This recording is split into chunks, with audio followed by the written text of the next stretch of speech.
Segundo Samuel, capítulo 1. Depois da morte de Saul, Davi voltou a Ziclag após a vitória sobre os amalequitas. 3 dias mais tarde veio um homem do exército israelita com as roupas rasgadas e terra sobre a cabeça como sinal de tristeza. Ele inclinou-se diante de Davi com o rosto no chão como sinal de respeito. De onde vem você? Davi perguntou. Eu escapei do acampamento israelita. O homem respondeu. O que foi que aconteceu? Davi perguntou. Diga-me como foi a batalha. E o homem respondeu. Todo o nosso exército fugiu, muitos homens estão mortos e feridos no campo, e Saul e seu filho Jonatas foram mortos. Então Davi perguntou ao homem que havia trazido a notícia. Como é que você sabe que eles estão mortos? Porque eu estava no monte Gilboa e vi que Saul estava apoiado sobre sua lança, e os carros inimigos e seus cavaleiros estavam chegando cada vez mais perto dele, cercando-o por todos os lados. Quando ele me viu, chamou-me para junto dele, e eu disse, aqui estou, Senhor. Quem é você? Ele perguntou. Um amalequita, respondi. Vem cá e mate-me, ele pediu, pois estou numa terrível angústia de morte. Então eu aproximei e o matei, porque sabia que ele não tinha condições de sobreviver. Depois tomei a sua coroa e uma das suas pulseiras para trazer aqui ao meu senhor. Então Davi e seus homens rasgaram as suas vestes em sinal de tristeza quando ouviram a notícia. Eles lamentaram, choraram e jejuaram o dia todo por Saul e por seus filhos Jonatas, pelo exército do Senhor e pelo povo do Senhor que morreram naquele dia à espada. Em seguida Davi perguntou ao jovem que havia trazido a notícia, de onde você é? E ele respondeu, sou filho de um estrangeiro, um amalequita. Por que você matou o rei escolhido do Senhor? Perguntou Davi. Então Davi disse a um dos seus soldados, mate este homem. E o soldado atacou e matou o amalequita. Davi havia dito ao amalequita, você morre por sua própria condenação, pois você mesmo confessou que matou o rei escolhido do Senhor. Davi chorou muito e mais tarde escreveu um hino triste para Saul e Jonatas, e ordenou que o hino fosse ensinado aos homens de Judá. Esse lamento está registrado no livro de Jazar. Ó Israel, o seu esplendor e alegria estão mortos sobre os montes, heróis poderosos caíram. Não contem essas notícias em Gate, nem anunciem nas ruas de Ascalon, para que não se alegrem as filhas dos filisteus, para que as nações que adoram deuses falsos não riam em triunfo. Ó montes de Gilboa, não caia orvalho nem chuva sobre vocês, nem haja plantação de cereais nas suas encostas, pois ali os escudos dos guerreiros valentes foram profanados, bem como o escudo do poderoso Saul, que perdeu seu brilho.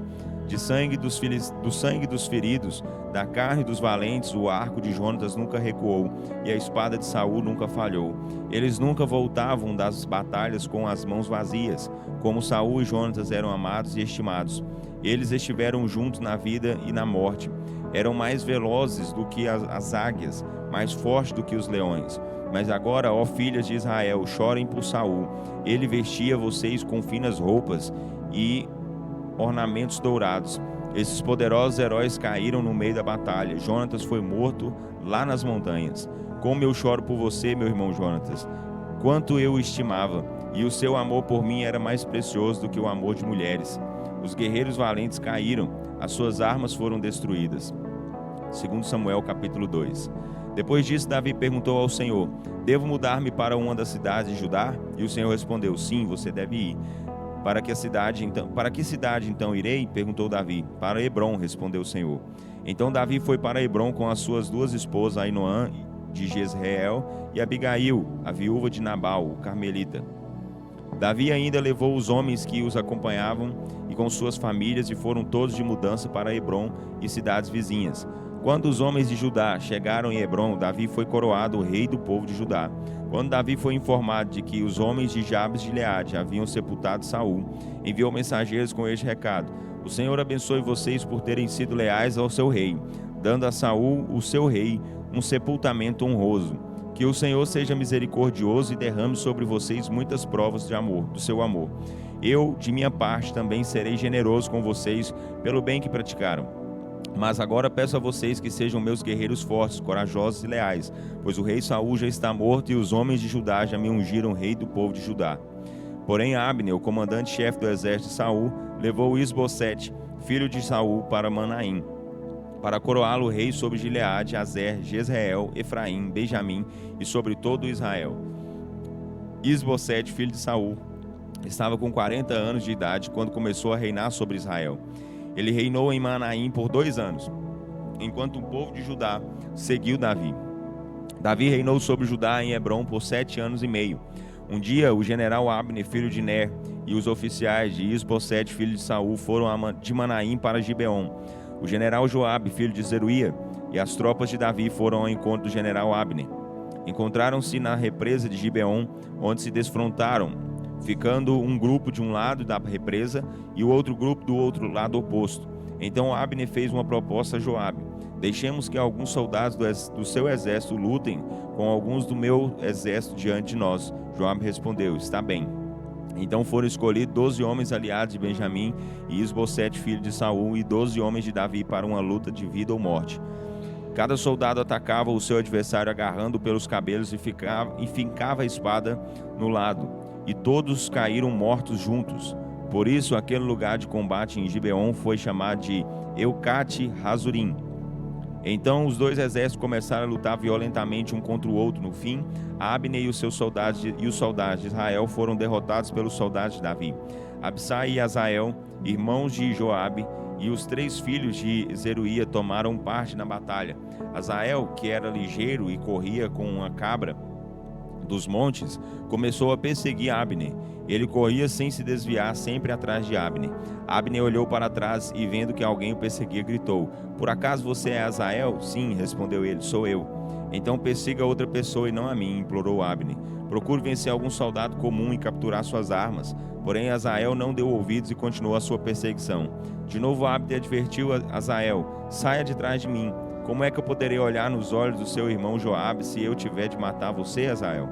Azael se recusou a ouvi-lo. Então Abner o atacou com a parte traseira da lança, que atravessou o corpo de Azael. Ele tombou no chão e morreu ali mesmo. Todos os que ali chegavam paravam ao lado do seu corpo. Depois disso, Joabe e Absai saíram em perseguição a Abner. Ao pôr do sol, eles chegaram ao monte Amá, perto de Giá, no caminho que levava ao deserto de Gibeon. Os soldados de Abner da tribo de Benjamim reuniram-se no alto de uma colina. Então Abner gritou a Joabe: é justo que nossas espadas continuem a matar uns aos outros? As coisas vão piorar para todos nós e haverá amargura. Já não está na hora de mandar os seus homens parar de perseguir os seus irmãos? E Joabe respondeu em alta voz: Deus é testemunha de que se você não tivesse falado, nossos homens continuariam a perseguir você até amanhã cedo. E fazendo soar a sua trombeta, seus homens pararam de perseguir as tropas de Israel e lutar contra elas. Nessa noite, Abner e seus homens marcharam pelo vale do Jordão, atravessaram o rio e marcharam durante a manhã até chegar a Manaim. Quando Joabe voltou com os seus homens para suas casas, reuniu todo o povo e viu que faltava 19 homens de Davi, além de Azael. Porém, os homens de Davi tinham matado 360 homens, todos na tribo de Benjamim, comandados por Abner. Joabe e seus homens levaram o corpo de Azael para Belém e o sepultaram ao lado de seu pai. Viajaram de volta a noite toda, chegando a Hebrom, quando o dia estava amanhecendo. 2 Samuel, capítulo 3. Esse foi o começo de uma longa guerra entre os seguidores de Saul e os de Davi. Entretanto, o reino de Davi ficava cada vez mais forte, enquanto o reino de Saul se tornava cada vez mais fraco. Enquanto Davi estava em Hebrom, nasceram-lhe 6 filhos. O primeiro chamava-se Amnon e era filho de Ainoã, de Jezreel. O segundo foi Quileade, filho de Abigail, a viúva de Nabal, o carmelita. O terceiro, Absalão, filho de Maaca, filha de Talmai, rei de Gessur. O quarto, Adonias, filho de Ragide. O quinto, Cefatias, filho de Abital. E o sexto, Itreão, filho de Eglá. Esses foram os filhos de Davi que nasceram em Hebrom. À medida que a guerra continuava entre o reino de Saul e o reino de Davi, Abner foi se tornando cada vez mais poderoso como chefe do exército de Saul. Abner, abusando da sua posição, tomou para si uma jovem chamada Rispa, filha de Aia, que era uma das concubinas de Saul. Quando Isbosete soube disso, perguntou a Abner: por que você teve relações com a concubina do meu pai?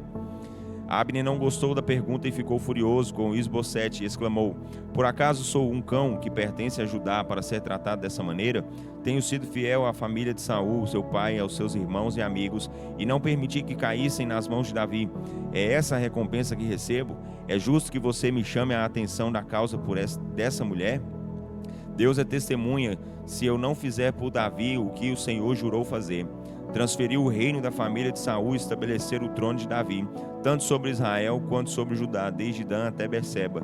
Isbosete nada respondeu, pois teve medo das palavras de Abner. Então Abner mandou mensageiros a Davi com a seguinte proposta: de quem é esta terra? Faça um acordo comigo e eu ajudarei a obter o apoio de todo o povo de Israel.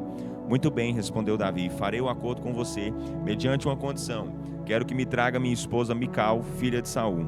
E Davi mandou este recado para Isbosete, filho de Saul: mande-me de volta minha mulher Mical, com quem me casei em troca da vida de 100 filisteus. Então Isbosete tirou Mical do seu marido Paltiel, filho de Laís, e a enviou a Davi. Paltiel, chorando, acompanhou a sua mulher até Baurim. Então Abner lhe disse: volte para casa agora, Paltiel. E ele voltou. Abner havia conversado com os chefes de Israel, lembrando-os do seguinte: há um tempo vocês têm desejado que Davi seja o rei de vocês. Chegou a hora, porque o Senhor prometeu a Davi: por meio de Davi vou livrar o meu povo das mãos dos filisteus e de qualquer outros inimigos. Abner conversou também com os chefes da tribo de Benjamim. Depois foi a Hebrom relatar a Davi a boa vontade que havia conseguido do povo de Israel e de Benjamim. Abner veio acompanhado de 20 homens e Davi os recebeu com um grande banquete. Então Abner disse a Davi: prometo que reunirei todo o povo de Israel e o Senhor será feito rei, conforme sempre desejou. E Davi se despediu de Abner e ele voltou em paz. Logo depois que Abner partiu em paz, Joabe e os soldados de Davi voltaram de um ataque, trazendo com eles muitas coisas que conseguiram tomar do inimigo. Quando Joabe chegou com todo o seu exército e soube que Abner havia estado com o rei Davi e que havia voltado em paz, procurou imediatamente o rei e perguntou: o que foi que o Senhor fez? Por que o Senhor deixou Abner embora em paz? Sabe perfeitamente que ele veio aqui como espião para nos sondar. É certo que ele vai voltar para nos atacar. Quando Joabe saiu da presença de Davi, mandou mensageiros atrás de Abner, dizendo a ele para voltar. Os mensageiros alcançaram Abner perto do poço de Sirá e o trouxeram de volta à presença de Joabe, sem que Davi soubesse. Quando Abner chegou a Hebrom, Joabe o chamou para o lado, perto do portão da cidade, como se tivesse um assunto particular para tratar com ele. E ali mesmo feriu na barriga, matando-o. Joabe agiu dessa forma para vingar a morte de Azael, seu irmão, a quem Abner tinha matado. Quando Davi soube do acontecido, declarou: Deus sabe que eu e meu povo não tomamos parte desse crime praticado contra Abner, filho de Ner. Joabe e toda a família de seu pai são culpados.